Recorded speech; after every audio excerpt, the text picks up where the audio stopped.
දැන් කතා කරන්න හදන්නේ 2016 දෙවෙනි MCQ එක. ඔයගෙන් අපෙන් අහන්නේ කුඩා මිනුම මිලිමීටර 1ක් වන උපකරණයකින් ඔයාලට මිනුම වළංගු වෙන විදිහට, ඒ කියන්නේ ප්‍රතිශත දෝෂයේ 100ට 1ක් වෙන විදිහට ගන්න පුළුවන් චූටිම මිනුම කොච්චරද කියලා. ඔක අපි මේ මෙතඩ් එකට හැදුවා. ඒ කියන්නේ සාමාන්‍ය සමීකරණ දාලා හැදුවොතින් ඔක ගන්න වෙන්නේ ප්‍රතිශත දෝෂයේ සමීකරණයෙන්. ප්‍රතිශත දෝෂයේ සමීකරණය ඉන්නේ ප්‍රතිශත දෝෂය සමාන වෙන්න ඕනේ නිරපේක්ෂ දෝෂයේ බෙදීම ගන්නා මිනුම. නිරපේක්ෂ දෝෂය බෙදීම ගන්නා මිනුම වැඩි කිරීම 100%. ඔක තමයි ප්‍රතිශත දෝෂයේ සමීකරණය. ඕකේ නිරපේක්ෂ දෝෂය කියලා කියන්නේ උපකරණයේ කුඩාම මිනුමට. ඒතර මෙතන වට ඕනි නම් උපකරණයේ කුඩාම මිනුම කියලා දාන්නත් පුළුවන්. මේ සූත්‍රයට දැම්මොත් අපි හිතමු මිනුම වළංගු වෙන්න ඔයා මනින්න ඕනි කුඩාම මිනුම x කියලා. සිම්පල් x කියලා තමයි මිනුම විදිහට අපි ගත්තේ.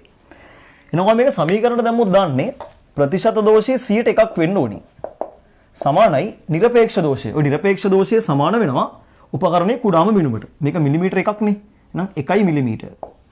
බෙදීම ගන්නා මිනුම. ඔයා හිතුවා ගන්නා මිනුම x කියලා.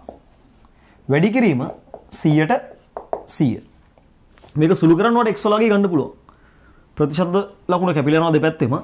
x කියන මෙහෙට x සමානයි 1 මිලිමීටර වැඩි කිරීම 100. ඒ කියන්නේ x කියන එක නා 100 මිලිමීටර වලට සමාන වෙනවා. මිලිමීටර 100ක් කියලා කියන්නේ සෙන්ටිමීටර නම් 10ක්. නම අඩුම තරමේ සෙන්ටිමීටර 10ක්වත් මනින්න ඕනේ. මේ අඩුම තරමේ කියන හේතුව තමයි ඔයා ගන්නා මිනුම චූටි වුණොතින්. ගන්න මිනුම පොඩි වුණොතින් ප්‍රතිශත දෝෂය වැඩි වෙනවා. නම් ඔයා ගන්න මිනුම සෙන්ටිමීටර 10ට වඩා අඩු වගේක් නම් ප්‍රතිශත දෝෂය අනිවාර්යයෙන්ම 100ට 1ට වඩා වැඩි. ඒ කියන්නේ 100ට 1ක් වෙන්නවා 10ක් මනින්න ඕනි. ඊට වඩා වැඩි මිනුමක් ගත්තොත් ප්‍රතිශත දෝෂය 100ට 1ට වඩා අඩු වගේකින් වට නවත්ත ගන්න පුළුවන්. දීලා තියෙන උත්තර වලින් ගැලපෙන තුන්වෙනි උත්තරේනේ. කොහොමද ඔයගේ MCQ එක සමීකරණයක් විදිහට ගත්තොත් හදන්නේ. දැන් මේක දෙවෙනි පාර්ට් එක. ඒ කියන්නේ MCQ එකක් MCQ එකක් විදිහට හදන්න එපානේ. ටක් ගාලා උත්තරේ ගන්න පුළුවන් වෙන්න ඕනේ. මෙහිම හදලා ගන්න එක ප්‍රශ්න නෙමෙයි රචනා ප්‍රශ්නයක් වගේ වෙනවා. අපරාධ වෙන වෙලාව. මෙහිම සමීකරණ ලියනකොට එකපාර ගන්නවා මේ වගේ පොයින්ට් එකක් මතක තියාගත්තොත් ෆිසික්ස් කටපාඩම් කරන්න ඕනේ නැහැ. හැබැයි පොයින්ට් මතක තියාගන්නේ ඔයාලට MCQ පියවරට පොඩි වාසියක්. ඒ තමයි මෙන්න මෙතනින් ඔයාලට පොඩි පොයින්ට් එකක් කියනවා.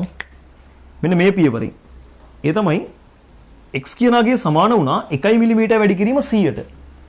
1 මිලිමීටර කියලා අපි ගත්තේ උපකරණයේ කුඩාම මිනුම. වැඩි කිරීම 100 ආවේ ප්‍රතිශත දෝෂය 100. ඔයාලට මෙතනින් පොඩි පොයින්ට් එකක් ගන්න පුළුවන්. ඒ තමයි ප්‍රතිශත දෝෂයේ 100ට 1ක් වෙන්න නම් ඔයා මනින මිනුම අඩුම තරමේ කුඩාම මිනුම වගේ 100 ගුණයක්වත් වෙන්න ඕනි. කුඩාම මිනුම වැඩි කිරීම 100ට ඔයා මනින මිනුම සමාන වුණොත් තමයි ප්‍රතිශත දෝෂයේ 100ට 1ක් වෙන්නේ. ඔන්න පොඩි පොයින්ට් එකක් ඈ. කුඩාම මිනුම 100ෙන් වැඩි කරපුවාම එනාගේට සමාන මිනුමක් වගේ මැනලා තියෙන්න ඕනි. එතකොට තමයි ප්‍රතිශත දෝෂයේ 100ට 1ක් වෙන්නේ. ඒ කියන්නේ කුඩාම මිනුම මිලිමීටර 1ක් වෙච්ච උපකරණයක් තියෙනවා නම් ඔයා අඩුම තරමින් මේ වගේ 100 ගුණයක් කියන්නේ මිලිමීටර 100ක්වත් මනින්න ඕනි.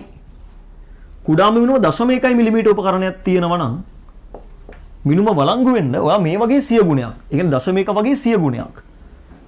10යි මිලිමීටරවත් මැනලා තියෙන්න ඕනි. ඒ කියන්නේ කුඩාම මිනුම 0.01 මිලිමීටර වෙච්ච උපකරණයක් තියෙනවා නම් මේ වගේ 100 ගුණයක මිනුමක්වත් ඔයා ගන්න ඕනි. ඒ කියන්නේ 1 මිලිමීටරවත් ඔයා මැනලා තියෙන්න ඕනි. අව තමයි කෙටියෙන් ගන්න විදිය. ඒ ක්‍රමයේ දැම්මොත් උත්තර 3 කියලා ගන්න පුළුවන්.